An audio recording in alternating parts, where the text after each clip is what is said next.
Never give up but fall. Never quit. Tell somebody, never quit. Never quit. If we do not give up, if we do not quit, the possibility of winning is there. But when we quit, we lose. So anyone who decided to give up, we actually lose. Working on our mental reasoning is very important to avoid not giving up. You must not be able to have, you must be able to have good judgment. Even when you decide what to do, how to do it, where to go, where not to go, and how to handle the things of life, we need to have a good and balanced mental reasoning. And we need God and His words. For words of encouragement from His words to help us move ahead, to help us move on, so that even as we face challenges in life, we will not give up. There are 3 times, according to statistics, there are 3 times as many people under the care of physicians for mental reasonings as there are for physical reasonings. That is the statistics. 3 times as many people under care of physicians for mental reasonings as there are for physical reasonings. Now I want to ask you a question. Where do we get information? So where do you think we get information? Usually we have information from books, out of magazines, out of television sets, and radio, and newspapers. Where we get information. And how do we get knowledge? You get knowledge out of good books. Good books, especially the scriptures, the Bible, the ever bestseller, encyclopedias, and educational institutions. These are the places we can get knowledge. Places we can have information. But you must have spiritual insight, not to give up. You could have all this information, all this knowledge, and then you face storm in life, you quit. You cannot survive relying on information and knowledge alone. From all these sources I told you, you need correct use of all these information and knowledge, and only God gets the wisdom to apply all these information, to apply all this knowledge into our life. Check this out. Check this out with me. Just tell somebody, don't give up. Don't give up. Come what may, whatever you face in life, please don't quit. Tell somebody that. Don't quit. Whatever you are facing in life, running away, giving up is not the solution. As we shall see this afternoon, and you see how God approaches issues like this in life, there is no time God is ever happy with people when they quit their purpose in life. When they give up on their dreams, God is never happy. I mean, we are going to see 2 examples today as we continue in this message. Never give up but fall. We all know that knowledge is not answer to all things realistically in life. Knowledge is not answer to all things. If we are going to be realistic, if you are going to be realistic in life, if you are going to be sincere with yourself, knowledge is not answer to everything. Because if knowledge is answer to everything, every PhD in America or in anywhere in the world will be rich, will be happy, and well balanced. Is that true? Not all those that have PhDs are successful. Now, if knowledge is answer to everything, then we should know this thing. Every grade school or high school dropout will be broke.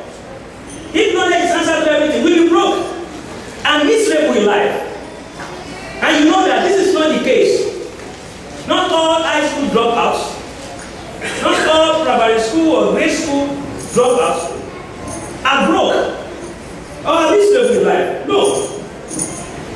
Wisdom is simply the correct use of knowledge to make the right decision. You just got to be motivated. Anywhere you find yourself, either you have the knowledge that I'm talking about, either you come short of this knowledge, but you need wisdom to get motivated. And the best place you can have this is the scriptures. If you are not going to give up as an individual, if you are not going to give up as a family, you need to see how God sees life. You need to look at every event in life, every event of your life, as the way God will look at it, and the perspective in which God will look at every situation. All of us, every one of us in this place today has the potential to give up. The only thing that can hold you back, the only thing that can help you not to give up, is how, if you can look at life or the situation you are in, the way God will look at it. And you can say, it is well with my soul. You can say, all things work together for good for those that love God and those that are called according to His purpose. Since I love Him, since I'm called according to His plans for my life, everything will work out for good for me. Hence, I will not give up. Now let me give you this.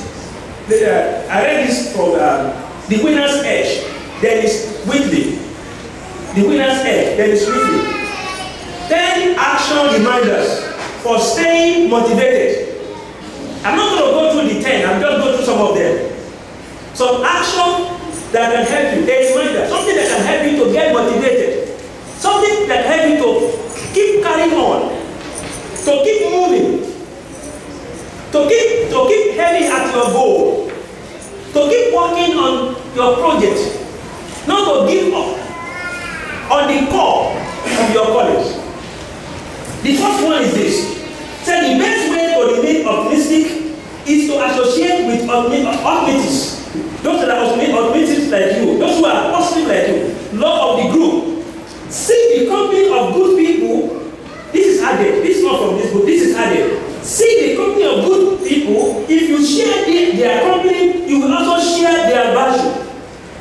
You will share their qualities. You will share their advantages. If you mix with good people, positive people, people that have hope, that my situation right now will not define me. That where I am right now, regardless of the situation, as long as God is on my side, victory is sure for me. So you hang out with these people, this kind of people. People that can encourage you. The second thing is this. Think and speak well of your head. Think and speak well of your head. There is no one in life that is exempt from health issues. Amen? Amen. Let's see people, even people that are not sick, they still try to prevent being sick. They take vitamins. They try to be careful. Some of them, they do exercise. Some of them, they eat food that are expensive, quality good food. Because all of us will know that the body that we live in, this body, is a fallen body. And it can also be subject to health challenges. So, it is left to you to speak well of your health. Speak well of it.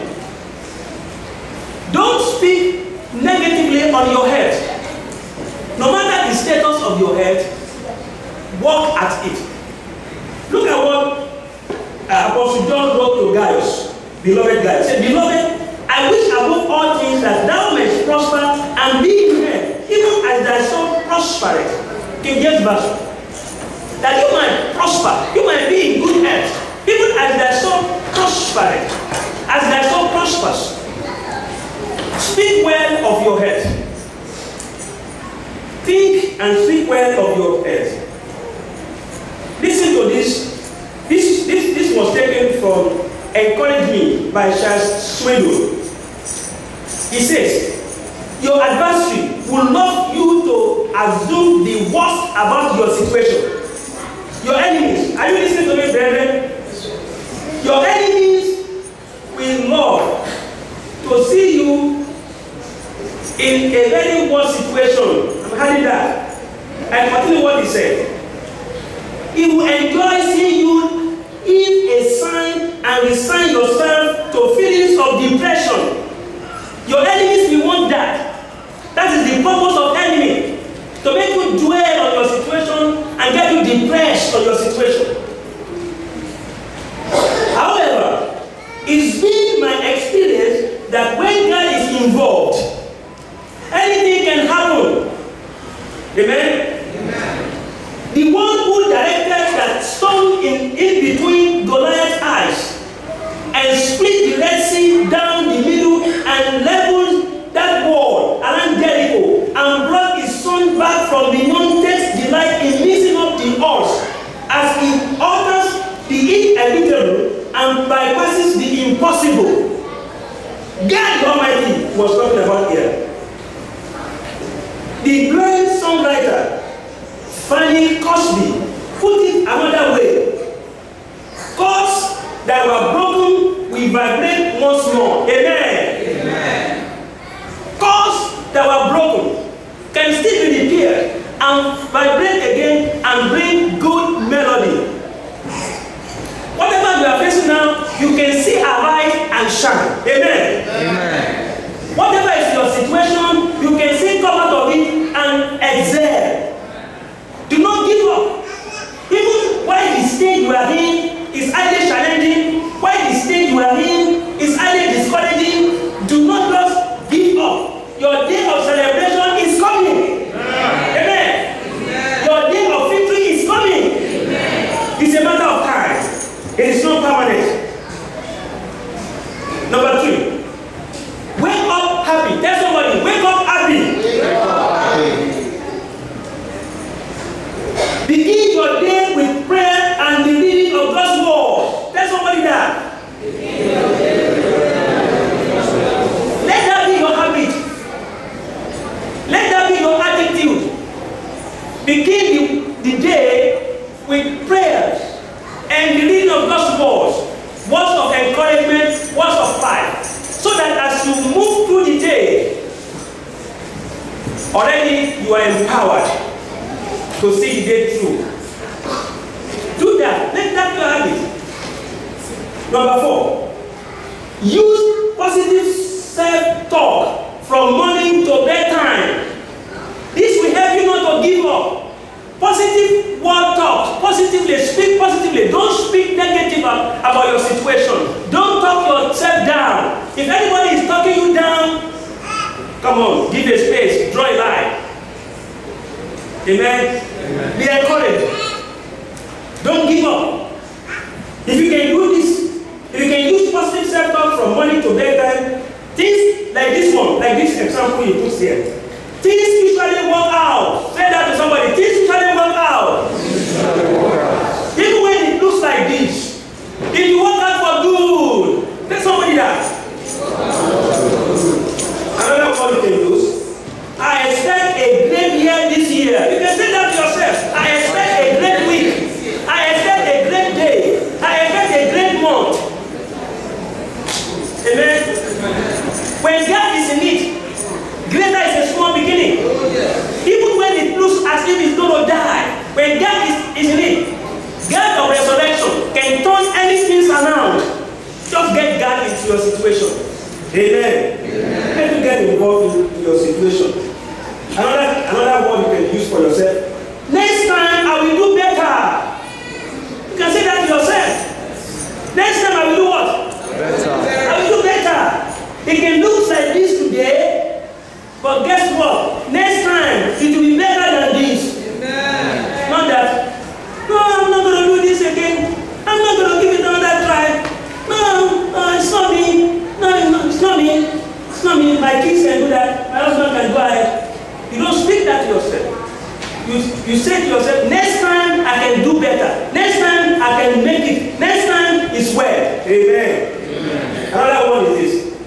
We'll make it. Tell somebody, we'll make it. We'll make it. We'll make it. We'll make it. I can be late today, but I'm going to make it. People can think that I'm a failure, but let me tell you, they will come back and celebrate with me. I will make it. Tell somebody, you will make it. I will make it. So let's speak this kind of words to ourselves. These are the ways you can encourage yourself. These are the ways you will be able to continue the journey without giving up. It is never the will of God for any of us to give up. Number 5, look at problems as opportunities. Make a list of your most pressing problems, the ones that block your professional and personal fulfillment. Write one or two sentences defining them or definition of all these problems. Now rewrite the definition. Only this time, view this problem as an opportunity or exercise to challenge your creativity and ingenuity on that problem. That is, try to tackle the problem. Don't run away from problem. Don't run away. Face it head on. Try to tackle it. The more you overcome that, the more stronger you become. Amen. Amen. The more you're able to face any other thing enemy can throw at you. Number 6, concentrate your energy and intensity without distraction on the successful completion of your current most important project. Forget about the consequences of failure. Failure is only a temporary change in direction to set you straight for your next step. Amen. Amen. It's a temporary thing. Failure is a temporary thing. It's to set you up to promote you.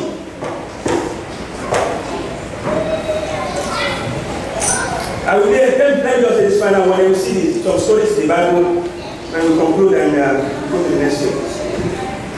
Learn to stay relaxed and friendly, no matter how much tension you are under. Amen. The way you may not be able to give up, the way you can encourage yourself moving on, is learn to stay relaxed. Relax. You know, I have one kind of attitude. Sometimes in the office, when I'm attending to people, I'm running around, attending to people, I'm trying to help people, running around. So sometimes it's like that, pressure like that. I just take some few minutes off. Just take it off. You just have to wait. I will be thinking in my heart. I cannot tell customers you have to wait. You understand me now? But I will be thinking in my heart. If I am not there, this service will continue. So I will excuse myself. Because I have that right to take 15 minutes in between before my lunch and take 15 minutes in between after my lunch before I close. But sometimes we are just overwhelmed that sometimes you even forget if you are not careful to take your lunch. It's not a good attitude to skip your lunch. It's not a good attitude to skip your rest. So sometimes I will just escape to somewhere. I will sit down, sometimes sit down and do like this. Things can wait. If I am not here today, this office will continue. Even after I am retired, if Jesus tarries, this office will continue. It is senseless to be thinking without you something is not going to work. It's not true. Amen? Amen. There was a time a president of a nation, he thought with all his top echelon, as a matter of fact, it's Poland. They all perished one day. Poland is still on today. Hello? Hi. Poland is what? On today. They were flying to somewhere in Russia and the plane crashed. Most of his top echelon with this president and they all died. Poland continues. Don't think that without you, this war will not continue. Only that this war will not continue without God, not without you. God forbid. You will see your children growing strong, you see them successful. Without you, they can be what God wants them to be. Do you believe God with that? They can be what God wants them to be. So it's a privilege. It's a privilege. Learn to stay relaxed and friendly no matter how much tension you are under.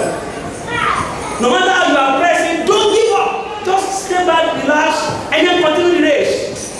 Relax and get momentum, and then rush at it. Continue the race. And if you do that, success is just in Jesus' name. Let's see some stories in the Bible. Let's back this up in the Bible. You know, there's a great consultant where you can take examples, where you can seek solutions to any issue in life for free. It's the Bible for free. If you cannot afford one, tell the church you can get one, and then it's for you for free. As a matter of fact, it's been written in so many languages. So you have access to this. So you can read it. You can take example in it. So today I'm example as time is going to permit us to let you know that God is never happy when people give up. When people even have desire to give up, they can lose their life in the process. God is never going to encourage you when you give up. Any path God is taking you through, anywhere God wants you to take to your destiny, to your purpose, you just keep walking with God, keep going with God. Even if it is tough, God knows the best for your life.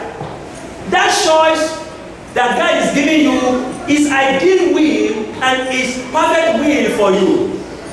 Let's take the first example, the Israelites. When we had the Bible reading, why the wilderness way? Why should God take them to the wilderness way? Each time I think about this, I say, God, why should you let these people go through Red Sea when there is alternative for them to go? Why, God, sometimes instead for you to take us through the highway, you keep taking us through the bend, through the potholes, through all those obstacles. Why? But God knows why. He knows the best. As long as you know God is there, He will see you through if you can cooperate with Him. Exodus 13. If you read verse 17, it says, then it came to pass, when Pharaoh had let the people go, that God did not lead them by way of the land of the Philistines. Check that this place said, although that was near. Why can't God allow them to go through a shortcut? Why God can't allow them to go through an easy path? Why? That is near. Look at the reason. They didn't know the reason.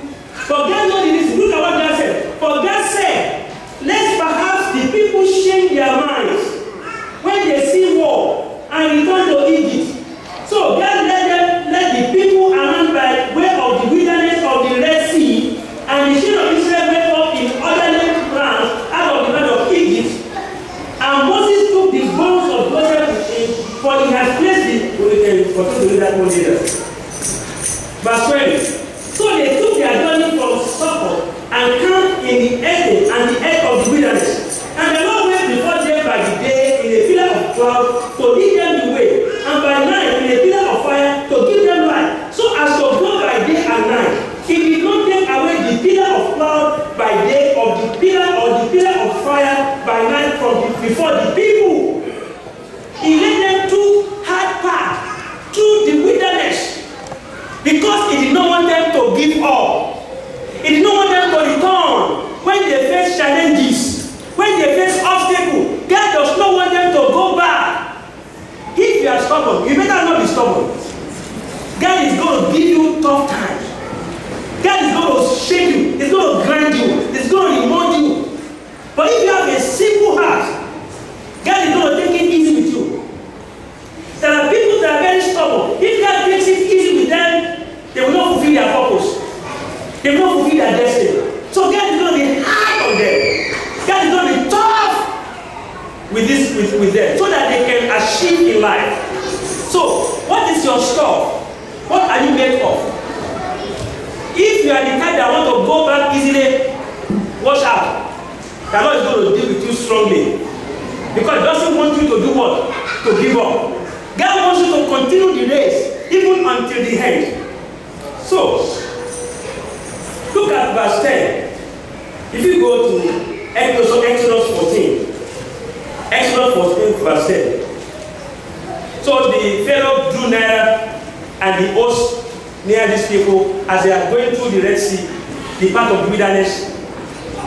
Verse 10 said, when they saw Pharaoh coming and the Egyptians marching towards them, they were very afraid. They were so afraid. And he continued from verse 11. And this fear grabbed them so much. And they desired to go back. If you read verse 12, it says, is this not the word that we told you in Egypt? Saying, let us alone that we may serve the Egyptians. For it would have been better for us to serve the Egyptians than that we should die in the wilderness. They thought that God is not able to see them through, that they are going to die because they saw Pharaoh host, the Egyptians behind them, and they saw the Red Sea ahead of them. So they want to give up. In fact, they had given up. They thought they were going to perish here. Look at what God says to them. And the Lord said to Moses, verse 15, why do you cry to me? Tell the children of Israel to go forward. Which means no matter what they have seen, no matter what they are facing, God wants us to do what? To go forward. I want to look at this cross very carefully. Look at this. When they saw Pharaoh behind them and his host, or the Egyptians, and they saw the Red Sea ahead of them, they thought they were going to die, they were going to perish, so they want to turn back. God said, no, no, no, tell them to go forward. Tell them to move forward. Now, God did not part the sea before telling them to do what? To move forward. If you are there, you ask Moses, can you see? You ask her to move forward. Move into the sea. God will not do the miracle until you exercise your faith and move even against the obstacle. It is when you take the initiative to move that then God will perform the miracle and take the obstacle off your way. Never give up. It is never the will of God for his children to give up. Let's conclude that. Verse 16. But lift up your rod and stretch out your hand over the sea and divide it. And the children of Israel shall go on the dry ground through the midst of the sea, and that happened. The rest is history. God wants you to move on. No matter what you are facing in life, victory is sure for you if only you can obey God and move on. Time right now will not permit me to go to the next story, but maybe next Sunday we can conclude with that story. You can see the children of Israel in Numbers. If you read carefully Numbers chapter 13, I think number 13 and read number 14 also, you will see how Israelites mess up big time. They really mess up big time. It's another story that will take us a long time to go through. That the journey that will have taken them 40 days, when Moses sent his spy to go and spy the land, 40 days, because they desire to go back, they desire to give up. God made sure that 40 days was turned to how many years? 40 years. Every day was completed to be 1 year for them because they desire to go back. They desire to give up. They desire to quit because of the enemies. It was the courage of Caleb and Joshua that even helped the children of Israel, some of their children, to make it. Because God, in fact, it was intervention of Moses. If not, God desired to destroy all of them and bring another generation so he can fulfill his promise to Abraham, to take them to the promised land. Brethren, tell somebody, don't give up. Don't give up. There is no way I can say it again. I pray that Holy Spirit will explain this to us. In every core of our dream, don't let us give up. It is the plan of the enemies. It is the purpose of our enemies for us to give up, for us to labor in vain. You will never labor in vain in Jesus' name. Victory is yours in Jesus' name. Amen. In your family, you will be successful. Amen. In the work of your hands, you will be victorious. Amen. The Lord will see you through. Amen. But I tell you the truth, we carry cross. And as we carry our cross in life, we should not let this overweigh us or weigh us down. You are not alone in this battle. God is with you. And if God is with you, there is no obstacle you cannot overcome. Greater is a small beginning as long as God is in it. Just ensure that the journey that you are in, God sanctions this journey. Encourage yourself with the word of God. Read the Bible. See the stories in the Bible. And you see that God never allowed any of his children to give up. No matter what they face in life. So whatever you are facing right now, I don't know your situation. It might be family situation, it might be on your children, it might be a need in your life, it might be a nutritional problem. I tell you the truth, it might be in your office. Do not give up. Anyone who quits will lose. If you don't give up, victory is yours in Jesus' name. Amen. If you don't quit, you will sing the story. Anyone who quits cannot sing the story of victory. In fact, they will be singing the story of failure. And that will not be your story in Jesus' name. Amen. You are writing an epistle, other people will read in the future. Write it with a golden pen. Write it with a pen of courage. Write it with a pen of boldness. Stand firm, and you will see the salvation of the Lord. This your enemy you are seeing today, you will see them no more in Jesus' name. Amen. This obstacle you are seeing today will become history in Jesus' name. Amen. And these challenges you are facing today will become history and will be celebrated. You will give testimony in the mighty name of Jesus. Amen. It is well with your soul. Amen. Father, we thank you today. We worship your name because you are so good. Great is your name and greatly to be praised. Thank you for all that you have done in our lives. Have your place, oh God. Help us not to give up. Help us not to turn back. Help us not to quit at the core of our destiny, at the core of your purpose in our life. Strengthen us, Father. Encourage us so we can move on and we can achieve your purpose for us. In Jesus' mighty name we are praying. Amen. Praise the Lord. Amen.